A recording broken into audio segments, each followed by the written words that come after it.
Right now on Kong, flights are resuming at airports across the U.S. after a nationwide outage affected a system that provides safety information to pilots.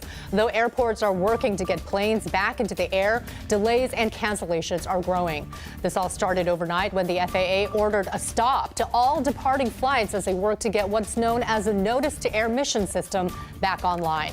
This morning, we bring you more team coverage on the impacts we are feeling here in Western Washington. Let's first get to King 5's aviation reporter Kristen Goodwillie live at Sea-Tac. Kristen. Christine, departures resumed here at 6 a.m., which was roughly 2.5 hours after the FAA initially tweeted out about this overnight outage and the issues that it was having. But it is bustling right now. People have been checking in since 4:30 in the morning. Not as big of an impact here at Sea-Tac, and I think luckily that's because we are on Pacific Coast time. This is really impacting people on East Coast time more than us. But at last check, the FAA tweeted that it's making progress in restoring its notice-to-air mission system following an overnight outage. The White House has notified the president and says there's no evidence of a cyber attack at this point. The president has directed the Department of Transportation to conduct a full investigation. We also heard from Senator Maria Cantwell's office, who said in a statement, as the committee prepared for FAA reauthorization legislation, we will be looking into what caused this outage and how redundancy plays a role in preventing future outages.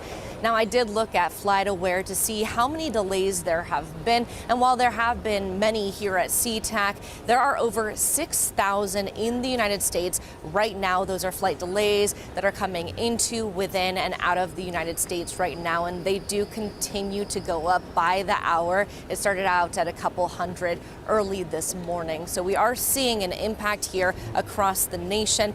And let's talk about the system that was impacted, because it can be hard to imagine why this system impacted the nation so heavily right now. And essentially, NOTAMs are notes for pilots. It gives them an idea of what the flight path looks like. It goes into restrictions at different airports, all the way to hazards, say even birds as hazards. So it is important for pilots to be able to look over these notes and see what their flight path looks like. At this point, I mean, earlier in the morning, pilots were not able to access that, and that is why we saw the delays and all of those flights not being able to depart earlier this morning. Christine.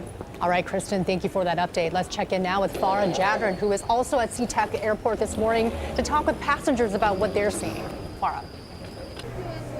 Yeah, Christine, I've talked to a few dozen passengers throughout the morning, and the good news for folks that have been coming here to fly out of Sea-Tac so far is that they did not get notifications saying they would be delayed or canceled, which did cause some confusion when they got here and started to learn about the FAA system outage overnight. But again, things are just business as usual. This line has lightened up again at the Alaska Airlines check-in area, and it's, you know, the ebb and flow of a daily departure or arrival here at Sea-Tac. So we've been seeing waves of the lines building up for folks checking in, and then seeing it lighter like this when you know, a lot of flights are already at the gate ready to take off. So I've been checking the board here, and about 40 delays posted right now for departures. They're all averaging about an hour of a delay, so that's again good news, because it sounds like a lot of other airports were dealing with more delays, more cancellations, and longer delays for that matter. So we've talked to folks here who said that they didn't see anything really out of the ordinary for them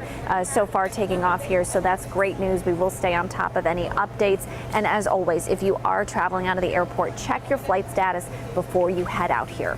Live at Sea-Tac International Airport, Farah Jadran, King 5 News.